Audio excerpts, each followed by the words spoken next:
गोरे गोरे देहिया पसूट करिया, गोरे गोरे देहिया पसूट करिया, भइनी दीवाना तोहार गोरिया। गोरे गोरे देहिया पसूट करिया, भइनी दीवाना तोहार गोरिया। तो नमस्ते प्रणाम, हम आप सबके छोट भाई शंभू कुमार समर। तो आज यही ट्रैक पे लिख के ला दिया हूँ आप सबके लिए सुपर हिट और शानदार ठंडी स्पेशल सॉन्ग। तो सॉन्ग स्टार्ट करने से पहले आप सबसे एक रिक्वेस्ट है कि हमारे चैनल पे नए होंगे तो हमारे चैनल को सब्सक्राइब कर लीजिए, ताकि जब भी मैं ऐसे ऐसे हिट मैटर लिख के डालूं तो सबसे पहले आप सबके पास पहुंचे। तो चलिए देरी किस बात की, मुखरा स्टार्ट करते हैं। लागे बोरी जार न गरम करेला रे सखी, लागे बोरी जार न गरम करेला, सैया हमर सखी रे शरम करेला। लागे बोरी जार न गरम करेला, सैया हमर सखी रे शरम करेला। तो दोस्तों मुखरा कैसा लगा आप लोग कमेंट करके जरूर बताइएगा। तो चलिए हम थोड़ा सुनाते हैं।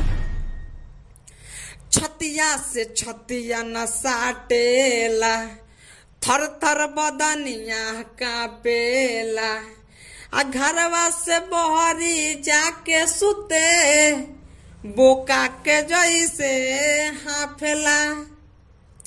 छतिया से छतिया न साटेला, थर थर बदनिया कापेला, आ घरवा से बहरी जाके सुते, बोका के जैसे हाफेला।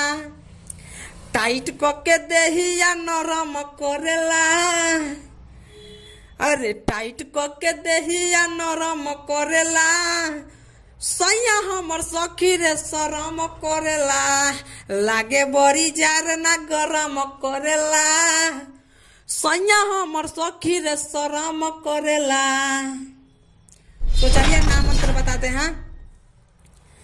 जार नहीं जाला रजैया से, बानी हैरान हम सैया से, भतरा से निक मोर यारवा बा, शंभू समर मिलल जहिया से। जार नहीं जाला रजैया से, बानी हैरान हम सैया से, भतरा से निक मोर यारवा बा, शंभू समर मिलल जहिया से।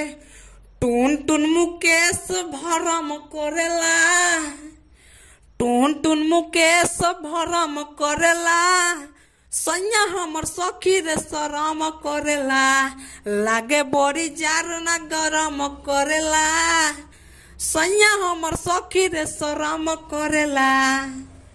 तो दोस्तों गाना कैसा लगा आप लोग प्लीज कमेंट करके बताइएगा, और अच्छा लगे तो वीडियो को लाइक करके कमेंट करके शेयर कर दीजिएगा, और चैनल पे नए होंगे तो चैनल को सब्सक्राइब कर लीजिएगा, ताकि जब भी मैं ऐसे ऐसे हिट मैटर लिख के डालूं तो सबसे पहले आप सबके पास पहुंचे। तो फिर कल सुबह मिलते हैं किसी नेक्स्ट वीडियो में, तब तक के लिए बाय।